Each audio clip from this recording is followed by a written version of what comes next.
Heart में दिक्कत है, ब्लॉकेजेस हैं, लेकिन उसको कम करने से, दवाई से ब्लॉकेज नहीं खत्म हो जाती, कॉज नहीं खत्म हो जाता, राइट। सो पहली थ्योरी ठीक है कि हाई ब्लड प्रेशर ठीक नहीं है, इसको कम करो, लेकिन कम करने का जो तरीका है वो ठीक नहीं है। उसमें आपको काम करना, आपको ये पूछना है डॉक्टर से या अपने आप से, ये जो दवाई ले रहा हूं क्या इसका कॉज जिसकी वजह से ब्लड प्रेशर बढ़ा वो घटेगा क्या, राइट। कॉज को हटा दो, ब्लड प्रेशर नॉर्मल हो जाएगा। मैंने सांप को हटा दिया, ब्लड प्रेशर नॉर्मल आएगा ना यहाँ पे अपने आप ही, राइट। आपने डॉक्टर के वहां से गायब हो गया, आप हॉस्पिटल से, तो ब्लड प्रेशर नॉर्मल आ गया। There has to be a cause. Zebra के सामने से शेर अब चला गया, ब्लड प्रेशर कम आ गया। तो एक कॉज है, स्टेप 1, कॉज क्या है, कारण क्या है। जब तक कारण नहीं पता चले तब तक हम सोल्यूशन कैसे निकालेंगे, राइट। तो कारण पता चले बगैर हम दवा ले लेंगे या हम उसका सोल्यूशन ढूंढेंगे तो वो सोल्यूशन हो ही नहीं सकता, नेवर, राइट। सो पहले तो ये देखना व्हाट इज द कॉज। जो कॉज है उस कॉज को वहां से हटा दो, क्योर सामने आ जाएगा, आना ही आना है। सो अब देखिए, अगर हम ये सोचें कि ब्लड प्रेशर इतना रहना चाहिए या उतना रहना चाहिए, 120 रहना चाहिए, कोई बोलेगा 130 रहना चाहिए, आंकड़ा दे दिया है, राइट। आजकल जो दुनिया है वो आंकड़े पे है, नंबर्स पे, टेक्नोलॉजी पे। हमारे पास पेशेंट आते हैं वो बिल्कुल हेल्दी हो गए, अब वो दौड़ भी पाते हैं, चल भी पाते हैं, पहले उठ भी नहीं पाते थे, लेकिन वो बोलते हैं मेरा जो मॉनिटर में ब्लड प्रेशर इतना दिखाओ पहले, तभी मैं मानूंगा कि मैं हेल्दी हूँ। ब्लड शुगर के लिए भी ऐसा, राइट। पहले वो पूरे दिन थके थके रहते थे, ठीक से आंखों से दिखाई भी नहीं देता था, दिन में इंसुलिन कई बार लेना पड़ता था, कई बार हाइपोग्लाइसेमिक एपिसोड होता है, सब कुछ बंद है, खुद ही बाजार जाते हैं सब्जी लेने, लेकिन कहता है मैं तभी ठीक मानूंगा अपने आप को जब ग्लूकोमीटर में 100 नंबर दिखाई देगा, अभी तो 170 दिखाई देता है, तो आई एम नॉट हेल्दी। मतलब too much dependent on technology. Technology को यूज करना है लेकिन डिपेंडेंट नहीं होना है, राइट। सो आप में से कितने लोग आए बाहर से, how many of you, great, fantastic, lot of you, right. और हमारे डायबिटीज एजुकेटर्स कितने हैं यहाँ पे, काफ़ी सारे, congratulation, good good that you have come from all over India, और यही बात आपको आगे बतानी है। तो जब आप आए तो आपने क्या किया, अपना वो गूगल मैप लगा दिया, गूगल मैप में संत हृदयानंद मेडिकल कॉलेज, राइट, वो लगा दिया। वो गूगल मैप क्या बोलेगा, गो स्ट्रेट, आप स्ट्रेट चले गए, now go right, turn right, आप राइट चले गए। करते करते करते करते करते करते अचानक आपने देखा कि सामने ये बोर्ड लगा है, ये ऑडिटोरियम भी है, भीड़ भी है, वहाँ पे बैनर भी लगा हुआ है, और हमारे श्रद्धेय बाबू जी वहाँ पे आपका स्वागत कर रहे हैं, आइए जी, यही है और आपका स्वागत है। लेकिन आप बोलेंगे रुको रुको रुको, गूगल मैप में देखूं क्या बता रहा है। गूगल मैप बता रहा है 2 किलोमीटर आगे है, तो आपकी आंखें बता रही भाई ये है, आपके कान सुन रहे ये हैं, हमारे भाऊजी बोल रहे हैं भाई यही है आ जाओ, लेकिन आप बोल रहे हैं मैं तब मानूंगा जब गूगल मैप बताएगा। गूगल में बोल रहे 2 किलोमीटर और आगे है। 2 किलोमीटर और आगे गए, वहां एक गड्ढा दिखा तो सोच रहे कि यहीं पे कुछ ना कुछ होगा, मैं तो यहीं बैठता हूं। मैं ये बोलना चाह रहा हूं टेक्नोलॉजी ठीक है, यूज करना है, बट एक टेक्नोलॉजी और भी दी है हमें, वो है हमारा खुद का दिमाग, हमारी खुद की बॉडी, राइट। इस टेक्नोलॉजी से बड़ी नहीं है वो टेक्नोलॉजी, इस टेक्नोलॉजी को इग्नोर नहीं करना है, इस टेक्नोलॉजी को लेके चलना साथ में। सो अगर ऐसा कुछ करेंगे तो आपको सोल्यूशन मिलेगा। We have to take the advantage of technology, but not, we should not ignore our own technology which is far superior than the technology which we are using presently, right। so मैं एक important बात आपके दिमाग में डालना चाहता हूं, सबसे इंपॉर्टेंट बात, कि आंकड़े पे नहीं जाना है कि मेरा ब्लड प्रेशर कितना है, मेरा ब्लड शुगर का नंबर कितना है, उस आंकड़े पे नहीं जाना है। अगर आपको जाना ही है, हेल्थ का ख्याल रखना ही है, तो अपने आप से पूछिए कि how I am feeling today, am I feeling energetic, क्या मुझे एनर्जेटिक लग रहा है। अगर तो आंसर यस है तो आंकड़ा कुछ भी हो सकता है। मैं आपको उदाहरण से समझाना चाहता हूं इसको। फॉर एग्जाम्पल देखिए कि दुनिया में जो सबसे ज्यादा जीने वाले लोग हैं, एक एग्जाम्पल नॉर्वेजियन, तो वो 80 साल जीते हैं, उनका एवरेज ब्लड प्रेशर 150/90, एवरेज सभी का 150/90। अब यहां से अगर 2 डॉक्टर वहां चले गए तो क्या बोलेंगे, सभी को दवा पे, यार ये सबके सब मरने वाले हार्ट की बीमारी से, कल ही इनकी ब्रेन स्ट्रोक हो जाएगा, सबके साथ दवा लो और उनको आपके ब्लड प्रेशर किसी भी तरह से करके 120 और बटे 80 तक तो लाओ, राइट। तो और ये कोई मेरा खुद के आंकड़े नहीं है, ये मेडिकल जर्नल में, जो रेस्पेक्टेड मेडिकल जर्नल में रिपोर्टेड है, journal of medical, American medical association 2013, तो उन्होंने ये बोला कि अगर ये गाइडलाइन को वहां इंप्लीमेंट करते हैं तो 76% नॉर्वे के जो एडल्ट्स हैं, they are suitable for drug treatment, right. उनको दवा लेनी पड़ेगी फिर, जबकि असलियत है कि वो दुनिया में वो सबसे ज्यादा जीने वाले लोगों में से हैं। तो क्या फर्क पड़ता है कि नंबर क्या है, वो 150 दिखा रहा है लेकिन आप 100 साल जी रहे हैं, राइट। 120 दिखा रहा है लेकिन वो 25 साल 30 साल में ही वो बीमार हो गए। तो नंबर इज नॉट इंपॉर्टेंट, ये दिमाग में डाल दीजिए कि नंबर इंपॉर्टेंट नहीं है। अगर आपको तकलीफ है तो आपका बॉडी बताएगा कि आपको तकलीफ है, और तब क्रॉस वेरीफाई करने के लिए नंबर इंपॉर्टेंट है। तब क्रॉस वेरीफाई करने के लिए नंबर इंपॉर्टेंट है। गूगल मैप इंपॉर्टेंट है लेकिन आपका दिमाग उससे ज्यादा इंपॉर्टेंट है, राइट। सो कई बार बोलते हैं कि मैंने देखा कि टेक लेफ्ट टर्न, देखा लेफ्ट में एक दीवार बनी है, तो मैं समझ जाता हूं गूगल मैप ने इसको रिकॉग्नाइज नहीं किया, लेकिन मेरी आंखें भी तो हैं, मेरे कान भी तो हैं, मेरी बॉडी भी तो है, तो मैं उसका हेल्प ले लूं, राइट। सो अब ठीक इसी तरह से अगर मैंने एक सवाल अभी पूछा आपसे कि भाई अभी ब्लड प्रेशर कितना बोलते हैं, तो 120/80, अगर इसी तरह से अगर यही वाला सवाल मैं आज से 20 साल पहले पूछता, 1997 कितना ब्लड प्रेशर होना चाहिए नॉर्मल जिससे ऊपर दवा देने की जरूरत पड़े, तो आप बोलते 160/100, 160/100। आज से 20 साल पहले अगर 160/100 के ऊपर किसी की ब्लड प्रेशर होती थी तब उनको दवा देना होता था, लेकिन 1997 में उसको कर दिया 140/90। अब आप बोल रहे हैं 120/80। अब देखिएगा इस साल के अंत तक ये हो जाएगा 115/75, और जिस दिन ऐसा हो जाएगा उस दिन दुनिया में वही हेल्दी बचेगा जो अपना ब्लड प्रेशर चेक नहीं कराएगा।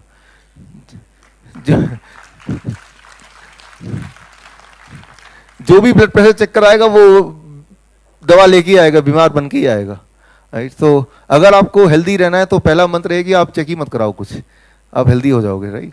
So it is very misleading. आप देखेंगे दिल्ली में मेट्रो में, यहाँ भी शायद ऐसा कि फ्री, कोई भी चीज फ्री में मिले तो ठीक है, राइट। दिल्ली में बोर्ड लगा था एंजियोप्लास्टी 1+1 फ्री, राइट। वो वहाँ पे हमारे वहाँ पे बड़ा हॉस्पिटल, एशियन में hospital, metro hospital, knee replacement 1+1 free, कि दोस्त का नी रिप्लेसमेंट आप भी करा लो, फ्री तो मिल रहा है।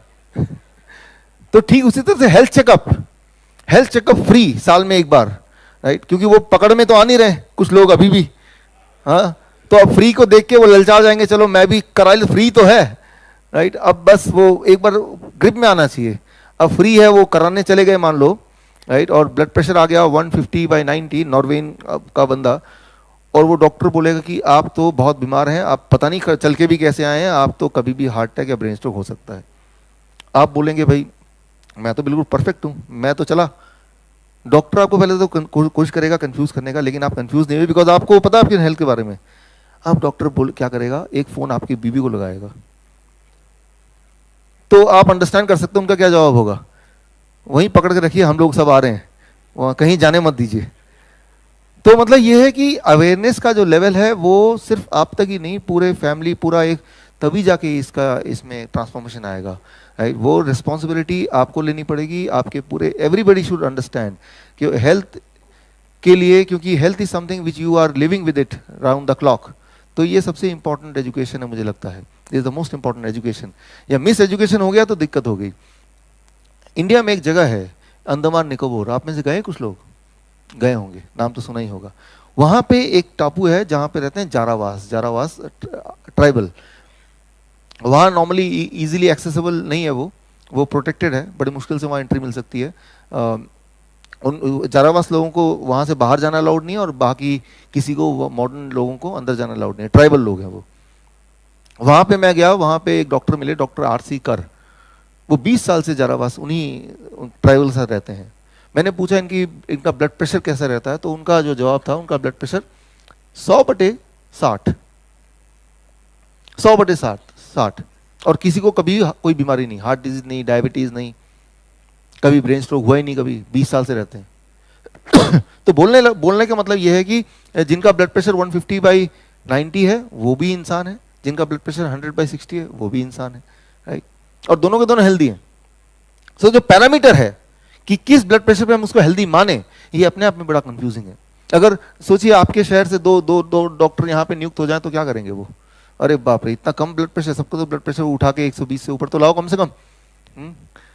तो और वो अपने लिए, ऐसा नहीं कि डॉक्टर चाहता है कि आप बीमार रहें, लेकिन डॉक्टर जो भी इलाज करेगा वो जो लिमिटेड नॉलेज है उसी के बेसिस पे तो करेगा, राइट। मैंने आपको शुरू में ही बताया कॉइन वाले एक्सपेरिमेंट से, एग्जांपल से, कि 50% of the medical trial are hidden, जिनका एक्सेस ना तो किसी गवर्नमेंट के पास है, government of India for example, ना ही डॉक्टर के पास है। अब डॉक्टर के पास वो वाले रिजल्ट के एक्सेस ही नहीं है, तो जो एक्सेस है वो अधूरा है, तो तो डॉक्टर जो इलाज कर रहा है उस अधूरे नॉलेज के बेसिस पे कर रहा है, तो एक्चुअली वो उसका फॉल्ट नहीं है, बिकॉज उसकी नॉलेज ही उतनी सी है। तो मैं ये बोलना चाह रहा हूँ कि जो मॉडर्न मेडिसिन है दैट इज इम्परफेक्ट, उससे आपको इलाज लेना एक खतरे की तरह है, बिकॉज वो पता ही नहीं क्या होगा, क्योंकि जो एक्चुअल चीज जो होगा वो तो ट्रायल कभी आए नहीं सामने, वो तभी पता चलेगा जब एक्चुअली कुछ हो जाएगा आपके साथ, जो कि होता रहता है लोगों के साथ, राइट। सो एक इंपॉर्टेंट बात, ब्लड प्रेशर कैसे हमारा बॉडी बनाता है, उसके लिए सिर्फ एक ही स्लाइड काफी होगा। इस वक्त आपका ब्लड प्रेशर कितना रहेगा, किसी का भी आप में से, ये तय कौन करता है? ये brain, heart, kidney, liver, lungs. आप एक एक्सपर्ट ड्राइवर यूं मान लीजिए, और एक्सपर्ट ड्राइवर है कि गाड़ी की स्पीड कितनी होगी ये कौन तय करता है? आप देखते हैं, राइट, आप सुनते हैं कि पीछे से हॉर्न बज रहा है कि नहीं, आप एक्सपीरियंस मेमोरी से आपको पता है इसी रूट से जाते हैं कि उधर एक गड्ढा आने वाला है, राइट। तो कई सारे इनपुट से डिसाइड करते हैं कि आपकी गाड़ी की प्रेजेंट स्पीड कितनी होनी चाहिए, राइट। ठीक उसी तरह से आपका बॉडी भी किसी भी समय आपका ब्लड प्रेशर कितना होना चाहिए, वो ये सारे ऑर्गन मिलकर कंट्रीब्यूट करते हैं। और ये सारे ऑर्गन अपने अपने, सिंपल भाषा में बता रहा हूं, हार्मोन्स, केमिकल रिलीज करते हैं कि मेरे हिसाब से इतना ब्लड प्रेशर, इतना ब्लड प्रेशर, और वो कंबाइन होता है और तब तय होता है कि आपका ब्लड प्रेशर एक्चुअली अभी कितना होगा, जो कि आपके हेल्थ के लिए और आप जिस काम को करने जा रहे हैं, फॉर एग्जांपल आप ओलंपिक में दौड़ने जा रहे हैं या जो भी काम करने जा रहे हैं वो काम आप परफेक्टली कर पाए। लेकिन अगर बीच में आप एक दवा खा लेते हैं तो इनकी जो कैलकुलेशन है वो सारी गड़बड़ होगी। वो कुछ ऐसा ही होगा, मान लीजिए आपकी जो गाड़ी है, एक नया गाड़ी आया और उस गाड़ी में एक नया फीचर है कि ड्राइवर सीट के साथ साथ पैसेंजर सीट में भी 2-3 स्टीयरिंग लगा दिए हैं। कैसा रहेगा आइडिया? ताकि पैसेंजर को कहीं जाना हो तो आपसे पूछने की जरूरत नहीं, वो घुमा देगा स्टीयरिंग जब मर्जी, ठीक रहेगा ना? पैसा उतना ही गाड़ी का, फालतू पैसा नहीं ले रहे हैं, लेकिन स्टीयरिंग चार्ज और डाल के दे रहे हैं। You know it will be really dangerous, right. गाड़ी कितनी भी बड़ी हो, ट्रेन कितना ही बड़ा हो, हवाई जहाज कितना भी बड़ा हो, कंट्रोल तो एक, पायलट तो एक ही होगा ना, ड्राइवर तो एक ही होगा ना। अगर ड्राइवर 10 होने लगे गाड़ी के अंदर तो क्या होगा? सिर्फ एक ही चीज होगा, एक्सीडेंट। वो कौन सा एक्सीडेंट होगा, कौन सी टांग टूटेगी, क्या होगा, कहां पे होगा, ये तो वक्त ही बताएगा। लेकिन एक बात तय है कि एक्सीडेंट ही होगा, नथिंग एल्स। मैं यहां पे आपको ये बताना चाह रहा हूं कि आपके बॉडी में ये जो लोग हैं, ये मिला के they become one driver, that is you.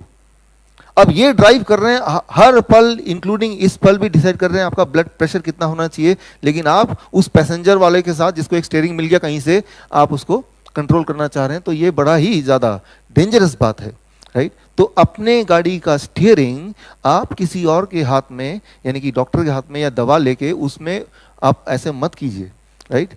तो जिस तरह से आप अपनी गाड़ी में एक और स्टीयरिंग पीछे नहीं लगाने देंगे, ठीक उसी तरह से, राइट। तो उतना ही खतरा है। गाड़ी में तो फिर भी कम खतरा है, पहले गाड़ी डैमेज होगा, फिर इंसान जो अंदर बैठा वो डैमेज होगा। ये तो सीधा ही आप ही तो गाड़ी है, your body is a vehicle, right. So it is not a science at all. दवा लेके ब्लड प्रेशर कम करना कोई साइंस नहीं है, ये एक तुक्का, एक फ्लूक है, राइट। तो ये अगर आप ब्लड प्रेशर की दवा ले रहे हैं तो आप काफी बहादुर हैं और जिंदा भी हैं, राइट। ओके, तो यहां तक आपको ये समझ आ गई बात कि ब्लड प्रेशर क्या होता है, वो कौन कंट्रोल करता है, दवा लेने से क्या हो सकता है, दुनिया में क्या चल रहा है, उसकी साइंस क्या है, उसकी कॉमर्स क्या है, उसका साइड इफेक्ट क्या है, काफी सारी चीजें आपको इन उदाहरण के थ्रू समझ आ गया है। अब एक चीज समझना बाकी है, आज घर जाके क्या करें हम? दवा लें कि ना लें, पहले तो ये बता दो, right. So that is what you may would like to know कि once I go back, should I take the next dose of hypertension medication? If not, then what to do, right. तो अब उस पे आते हैं। तो इसका मतलब ये जो पार्ट है ये बड़ा ही इंपॉर्टेंट है, बिकॉज ये आपको करना है घर जाके, राइट। और घर जाके करना और कल आके बताना भी है। ओके, सो दुनिया में कई सारे लोग ऐसे हैं, उनमें से एक उदाहरण ले रहा हूं, ताराहुमारा इंडियंस। ये नॉर्थ अमेरिका में एक जगह है जहां पे ये ताराहुमारा इंडियंस एक काइंड ऑफ सिविलाइजेशन रहती है। इनमें कोई भी हार्ट डिजीज नहीं है, इनमें कभी हार्ट डिजीज नहीं देखी गई, इनमें ब्रेन स्ट्रोक नहीं देखा गया, इनमें हार्ट अटैक नहीं देखा गया। ये मेडिकल जर्नल में रिपोर्टेड है। और ऐसे सिर्फ एक ही जगह नहीं है, पूरे दुनिया में, जैसे मैंने जारावास का एग्जांपल लिया थोड़ी देर पहले, पूरे दुनिया में ऐसे चंक्स हैं, ऐसी जगह, ऐसे ऐसे लोग हैं जहां पे हार्ट डिजीज नहीं होती है। आप देखिए इंडिया में, भोपाल में, दिल्ली में कितने परसेंट है? 33%। हर तीसरा आदमी के डेथ का कारण हार्ट डिजीज है। और ये लोग भी इंडियंस हैं, ताराहुमारा इंडियंस, यहाँ पे हार्ट की बीमारी है ही नहीं, ना कभी थी। तो आपको हाई ब्लड प्रेशर से नहीं बचना है। हाई ब्लड प्रेशर से क्या हो सकता है, जैसा बोलते हैं हार्ट डिजीज, उससे बचना है। हाई ब्लड प्रेशर कॉज क्या है मैंने बताया अभी, ब्लॉकेज। वो ब्लॉकेज को हटाना है, इजंट दैट? और ब्लॉकेज जब हट जाएगा तो ब्लड प्रेशर नीचे आएगा, कम होगा कि नहीं होगा? हो जाएगा। तो ब्लड प्रेशर जैसे ही कम होगा आपको आइडिया मिल जाएगा कि मेरा जो ब्लॉकेज था वो गायब हो गया अब, या कम हो गया अब। Getting the point? तो मेन आपका आइडिया है कि या तो ब्लॉकेज होगा या नहीं होगा। अगर तो ब्लॉकेज है तो वो कैसे जाए ताकि ब्लड प्रेशर नेचुरली नीचे आए, और हमें कैसे पता चलेगा? आपकी एनर्जी लेवल इमीडिएटली बढ़ जाएगी। पहले ऐसा होता होगा कि आप अगर 2 शॉपिंग बैग लेके चलने लगे तो 200 मीटर जाने के बाद हांफने लगते हैं, आप बैठना चाहते हैं, ऐसा कुछ। या आप स्टेयर चढ़ने लगे तो पहली मंजिल जाने के बाद रुकना पड़ता होगा कुछ लोगों को, तभी जाके सांस आती है, फिर दोबारा चलते हैं। लेकिन अगर वो ना करना पड़े, अगर आप 200 मीटर की जगह 2 किलोमीटर भी लेके चल रहे हैं लगेज, तब भी आप नहीं थक रहे हैं या कम थक रहे हैं, तो इंडिकेशन है कि आपका ब्लॉकेज हट चुका है, राइट? तो ये है डायग्नोसिस, मॉडर्न डायग्नोसिस, राइट? तो पहले तो रूल को अपनाएंगे, फिर चेक करेंगे भाई ये काम कर रहा है क्या। चेक करने का तरीका वेरी सिंपल, कि अभी आपकी एनर्जी लेवल कितनी है वो आपको आइडिया है। कि अभी मैं शॉपिंग बैग लेके जाता हूँ, लगभग यहाँ तक जाता हूँ तो मुझे लगता है कि अब मैं थक गया हूँ तो थोड़ा वेट कर लूँ, या मुझे एंजाइना पेन हो रहा है, डिस्कम्फर्ट हो रहा है, तो मतलब मुझे आराम करना चाहिए, या शॉपिंग बैग उठाना ही नहीं चाहिए। और अगर ऐसा हो कि 1 किलोमीटर जा रहे हैं तब भी नहीं थक रहे, इसका मतलब that is the indication, that is the true indication कि वाकई में आपकी हार्ट का जो है पहले से बेटर हो गया है, वाकई में आपका ब्लॉकेज चला गया है। और सप्लीमेंट्री जो इंडिकेशन है वो है कि ब्लड प्रेशर भी कम हो जाएगा। हम ब्लड प्रेशर कम करने को एम नहीं कर रहे हैं, हमारा प्राइमरी गोल ब्लड प्रेशर कम करना नहीं है। हमारा प्राइमरी गोल क्या है, हार्ट की बीमारी को कम करना। सेकेंडरी गोल क्या फुलफिल हो रहा है, automatically as a response blood pressure भी ऑटोमेटिकली कम होगा, वो बाई प्रोडक्ट है। ब्लड प्रेशर कम हो ज्यादा हो वो इंपॉर्टेंट नहीं, इंपॉर्टेंट है कि क्या एनर्जी लेवल बढ़ी, क्या मेरा डिस्कंफर्ट घटा, क्या मैं ज्यादा देर तक चल सकता हूं, क्या मैं 3 मंजिल भी अगर दौड़ के चढ़ूं तो कितनी देर में मेरी सांसें वापस आती हैं, तो कितनी देर बाद मैं ठीक से बात कर सकता हूं बिना सांसें की फूले, right? Getting the point? So ये है इंपॉर्टेंट पैरामीटर। इन पैरामीटर में अगर पॉजिटिव रिस्पॉन्स मिलता है तो मतलब सिस्टम काम कर रहा है, राइट? कितना समय लगा पॉजिटिव रिस्पॉन्स दिखने में? करीब 3 दिन, 2-3 दिन, इसलिए हम यहाँ पे 3 दिन तक हैं, रिस्पॉन्स अभी दिख जाएगा, राइट? करना क्या है? वही करना है जो ये लोग करते हैं, इनमें कोई हार्ट की बीमारी नहीं है। ताराहुमारा इंडियंस, ये पूरी दुनिया जानती है, ये दौड़ते हैं, सुबह शाम तक दौड़ते रहते हैं, थकते ही नहीं, घोड़े की तरह। तो ये जो करते हैं वही आपको करना है। अच्छा, ये क्या करते हैं? दुनिया में देखा गया कि ये ताराहुमारा इंडियंस या इस तरह के और भी पॉपुलेशन जहां पे हार्ट डिजीज नहीं है, वो सारे लोग सिर्फ एक ही काम करते हैं, एक ही काम। तो मतलब आज के घर जाने के बाद एक ही काम करना है, वो आपका नेक्स्ट स्लाइड है।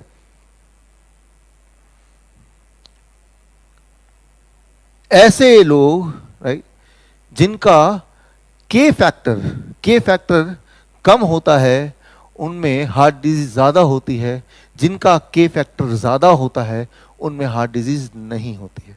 तो एक ही काम करना है, आपका जो के फैक्टर है उस के फैक्टर को ज्यादा कर देना है। अब जाहिर सी बात आप पूछेंगे के फैक्टर क्या है और कैसे इसको ज्यादा किया जाए, राइट? तो उसको समझिए, लेकिन ये मेडिकल भाषा में है पोटेशियम फैक्टर, राइट? लेकिन इसको सिंपल भाषा में आपको समझा देता हूँ ताकि आप घर जाके कर पाए। तो ये यहाँ पे आंकड़े हैं, अगर आपको आंकड़े देखने हैं तो, कि जिन जिन जगह पे जिन जिन सिविलाइजेशन में के फैक्टर ज्यादा है, यूनोमामी इंडियंस ब्राजील जिसमें 20 के फैक्टर सबसे ज्यादा, उनमें हार्ट की बीमारी सबसे कम है, और जिनमें सबसे कम के फैक्टर है उनमें हार्ट की बीमारी सबसे ज्यादा है। तो ये वर्ल्ड का एक कॉम्प्रिहेंसिव डेटा है जो आपके सामने इस वक्त है कि के फैक्टर अगर बढ़ाएं हार्ट डिजीज घट जाएगी। के फैक्टर क्या होता है उसको समझने की कोशिश कीजिए। इससे पहले एक बहुत ही इंटरेस्टिंग एग्जांपल है ये, फिनलैंड की सरकार ने क्या किया, 1972 से 1992 के बीच में 20 साल में उन्होंने अपने सारे जो रेजिडेंट हैं उनका के फैक्टर बढ़ा दिया, पूरे फिनलैंड का, और वहां पे हार्ट की बीमारी 60% कम हो गई, ब्रेन स्ट्रोक 60% कम हो गया, हार्ट अटैक 60% कम हो गया। ये मेडिकल जर्नल का रिपोर्ट है, उन्होंने पूरे अपने उसके लिए, राइट? तो खैर इस मेडिकल कॉलेज के द्वारा हम पूरे भोपाल में तो कर सकते हैं, राइट? तो यहाँ के फैक्टर बढ़ाना, और उसके लिए सिर्फ एक ही चीज करना है, that is the next slide, right? के फैक्टर क्या है? आपका सेल, आपके बॉडी में मिलियंस ऑफ सेल्स हैं, पता है आपकी बॉडी में अनगिनत सेल है। हर सेल के अंदर कई सारे मिनरल्स हैं, उनमें से दो इंपॉर्टेंट मिनरल है सोडियम एंड पोटेशियम। राइट, आज से पहले इन दोनों का नाम नहीं भी सुना तब भी चलेगा। राइट, ये दोनों मिला के कांस्टेंट रहते हैं। अगर सोडियम बढ़ता है तो पोटेशियम घटेगा, और पोटेशियम बढ़ेगा तो सोडियम घटेगा, लेकिन दोनों मिला के जो टोटल कंटेंट है वो सेम ही रहेगा, वो कांस्टेंट रहेगा। एक को बढ़ाएंगे दूसरा घटेगा, दूसरे को बढ़ाएंगे एक, इस तरह से भगवान ने हमारे बॉडी को बनाया हुआ है। किसी भी सेल में हजारों तरह के मिनरल होते हैं, उनमें से दो मिनरल हैं सोडियम एंड पोटेशियम, एंड दोनों को प्लस करके जो अमाउंट है वो फॉर एग्जांपल 100 रहेगा। अगर सोडियम 70 है तो पोटेशियम कितना होना पड़ेगा 30, अगर पोटेशियम को 50 कर दे तो सोडियम कितना बन जाएगा 50। ये एक फॉर्मूला है हमारे बॉडी का।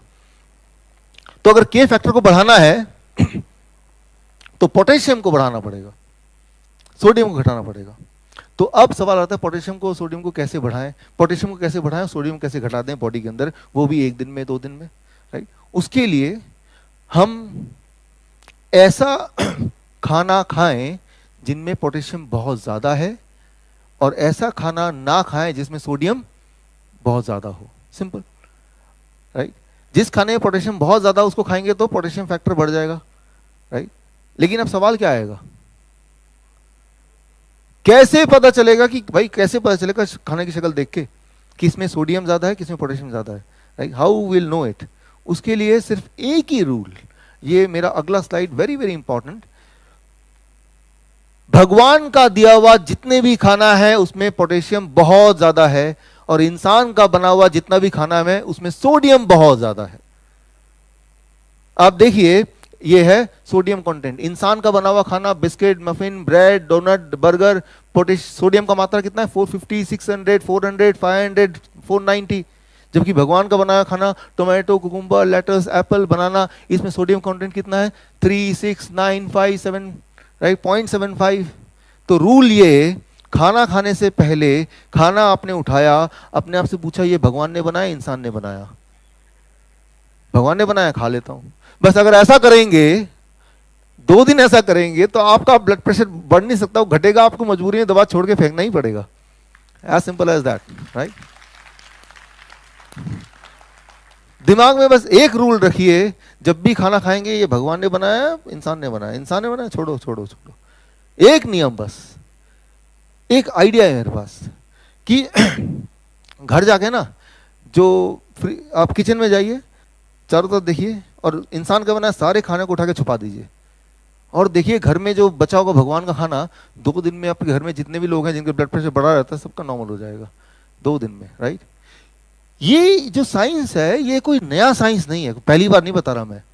आज से पहले भी, करीब 40 साल पहले भी एक डॉक्टर ने बताया था, आपको याद दिलाता हूँ, डॉक्टर का नाम भी आपको याद हो जाएगा, आ जाएगा, कि अगर आप नमक खाएंगे तो आपको ब्लड प्रेशर की गोली तो खानी पड़ेगी।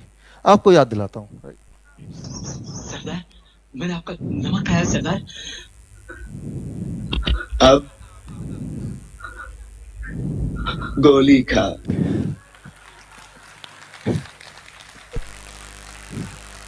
चालीस साल पहले बता दिया आपको, बात समझ नहीं है, अब समझ आई बात। तो डॉक्टर गब्बर ने आपको बताया, आई एम श्योर कि अब याद रहेगा 40 साल बाद ही सही। राइट, तो कोई नई बात नहीं बता रहा मैं, सारा कुछ आपको ऑलरेडी पता है, सारा कुछ हजारों बार सुना, बस एक बार और सुन लिया आपने। Right, so very very high potassium and very very low sodium, ये होना चाहिए आपका डाइट। और भगवान ने जब हमें बनाया तो हम क्या खाएंगे उसको भी बनाया, तो दोनों को मैच करते हुए, नट एंड बोल्ट, ताकि दोनों आपस में फिक्स हो जाए। ऐसे ही होता है ना, एक कंपनी नट बना रही है, दूसरी कंपनी बोल्ट बना रही है, तो वो फिक्स हो ना हो कुछ पता नहीं। एक ही कंपनी नट बना रही है और वही वाली कंपनी बोल्ट बनाएगी तभी तो फिक्स होगी ना। राइट, तो आपको किसी फार्मास्यूटिकल कंपनी ने नहीं बनाया। राइट, आपको जिसने बनाया है उसका बना हुआ जब खाना खाएंगे, राइट, वो खाना भी उसी तरह से बना हुआ है कि पता है कि कौन सी चीज कितना होने से कैसे आपका बॉडी काम करेगा, तो आपको बीमारी होगी नहीं, और अगर है तो रहेगी नहीं, ये पक्का है। Right, thank you, thank you.